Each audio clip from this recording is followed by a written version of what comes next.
Party కోసం కష్టపడ్డాం, నచ్చ చెప్తే విని సీటు త్యాగం చేశాం. పవర్లోకి వచ్చాక కూడా ఏడాది వెయిట్ చేశాం. ఇప్పుడు అవకాశం ఉంది, నన్ను మండలికి పంపండి అంటూ హస్తం లీడర్లు ఓ రేంజ్లో లాబింగ్ చేస్తున్నారట. పార్టీకి దక్కబోయే 4 స్థానాల్లో నాకొకటి ఇవ్వండి అంటూ అరడజను మంది రెడ్డి లీడర్లు రేసులో ఉన్నారు. ఒక్క ఛాన్స్ ప్లీజ్ అని లాబింగ్ చేస్తున్న ఆ రెడ్డి లీడర్లు ఎవరు? పార్టీ ఎవరి వైపు మొగ్గు చూపే అవకాశం ఉంది? సీనియారిటీకా, త్యాగానికా పట్టం దక్కబోయేది ఎవరికి? ఎమ్మెల్సీ బెర్త్ కోసం కాంగ్రెస్ లో తీవ్ర పోటీ. టికెట్ దక్కని నేతలు, ఎన్నికల్లో ఓడిన లీడర్ల లాబింగ్.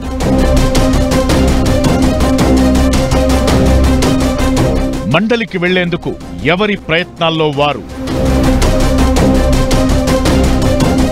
పార్టీ కోసం కష్టపడ్డాం, సీటు కూడా త్యాగం చేశాం. గత 10 ఏళ్లు పోరాడినా మొన్నటి ఎన్నికల్లో ఓడిపోవడంతో గుర్తింపు దక్కడం లేదు. అధికార పార్టీలో ఉండి కూడా అపోజిషన్ లో ఉన్నట్లే ఉందని తెగ బాధపడిపోతున్నారు కొందరు హస్తం నేతలు. త్వరలో ఖాళీ కాబోయే ఎమ్మెల్సీ స్థానాల్లో అవకాశం ఇవ్వాలని కోరుతున్నారట.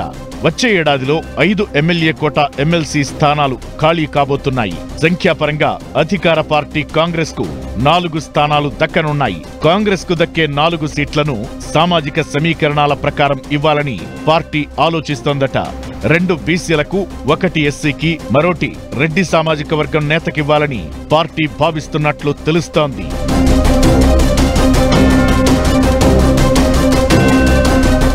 రెడ్డి సామాజిక వర్గం నుంచి ఒకరికి ఎమ్మెల్సీగా ఛాన్స్ దక్కే అవకాశం ఉండడంతో ఎవరా లక్కీ పర్సన్ అనేది పార్టీలో ఆసక్తికర చర్చ జరుగుతోంది. ఒక్క బెర్తు కోసం అరడజను మంది రెడ్డి నేతలు పెద్ద ఎత్తున లాబియింగ్ చేస్తున్నారట. సీనియర్ నేత జీవన్ రెడ్డి గట్టిగా ఎమ్మెల్సీ కోసం పట్టుబడుతున్నారట. ప్రస్తుతం గ్రాడ్యుయేట్ కోట ఎమ్మెల్సీగా ఉన్న జీవన్ రెడ్డి పదవీ కాలం మార్చితో ముగుస్తుంది. ఈసారి గ్రాడ్యుయేట్ స్థానం నుంచి పోటీ చేయబోనని ఇప్పటికే స్పష్టం చేసిన ఆయన ఎమ్మెల్యే కోట ఎమ్మెల్సీగా అవకాశం ఇవ్వాలని కోరుతున్నారట. జగిత్యాలలో బీఆర్ఎస్ నుంచి గెలిచిన ఎమ్మెల్యే డాక్టర్ సంజయ్ కాంగ్రెస్ లోకి తీసుకోవడంపై తీవ్ర అభ్యంతరం తెలిపారు. జీవన్ రెడ్డి తన అసంతృప్తిని పార్టీ దృష్టికి తీసుకెళ్లారు.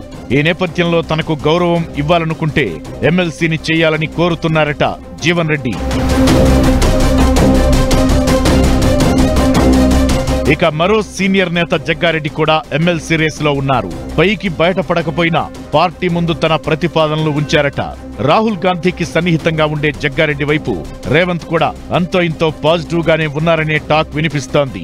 మరోవైపు ఎమ్మెల్యేగా పోటీ చేసి ఓడిన కిచ్చన్నగారి లక్ష్మారెడ్డి కూడా తన పేరును పరిశీలించాలని కోరుతున్నారట. మరోవైపు గత ఎన్నికల్లో వనపర్తి టికెట్ ఆశించినా దక్కకపోవడంతో ఈసారి ఎమ్మెల్సీ వస్తుందనే ధీమాతో ఉన్నారు యూత్ కాంగ్రెస్ మాజీ అధ్యక్షుడు, స్పోర్ట్స్ అథారిటీ చైర్మన్ శివసేనారెడ్డి. యువనేతగా శివసేనారెడ్డి పట్ల సీఎం రేవంత్ తో పాటు పీసీసీ చీఫ్ మహేష్ కుమార్ గౌడ్ సానుకూలంగా ఉన్నారని తెలుస్తోంది. ఇక ఎమ్మెల్సీ ఛాన్స్ కోసం మహేశ్వరం నియోజకవర్గానికి చెందిన పారిజాత నరసింహారెడ్డి గట్టి ప్రయత్నాలు చేస్తున్నారు. మహిళా కోటాతో పాటు చివరి నిమిషంలో ఎమ్మెల్యే టికెట్ మిస్ కావడంతో ఎమ్మెల్సీగానైనా అవకాశం ఇవ్వాలని కోరుతున్నారు. రంగారెడ్డి జిల్లాకు చెందిన నాయకురాలు, పైగా ఫైనాన్షియల్ గా చాలా స్ట్రాంగ్ కావడంతో అవకాశం ఇవ్వాలని పార్టీ పెద్దల దృష్టికి తీసుకెళ్తున్నట్టు తెలుస్తోంది.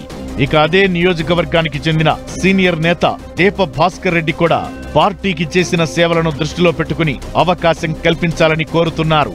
ఎమ్మెల్యే టికెట్ దక్కని మరో నేత మేడ్చల్ మల్కాజ్గిరి జిల్లా అధ్యక్షుడు హరివర్ధన్ రెడ్డి కూడా ఎమ్మెల్సీ పదవి అడుగుతున్నారు. తనకు ఎమ్మెల్యే టికెట్ దక్కినప్పుడు తరువాత వచ్చే అవకాశాల్లో మొదటి ప్రాధాన్యం ఉంటుందని ఇచ్చిన హామీని ప్రస్తావిస్తున్నారట.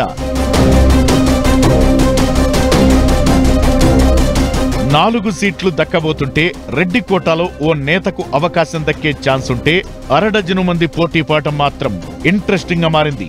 అందులో 3 సీనియర్ లీడర్లు, మరో 3 పార్టీ కోసం టికెట్ త్యాగం చేసిన లీడర్లు కావడంతో వారిలో ఎవరికి ఛాన్స్ దక్కనుందన్నది చర్చనీయాంశమవుతోంది.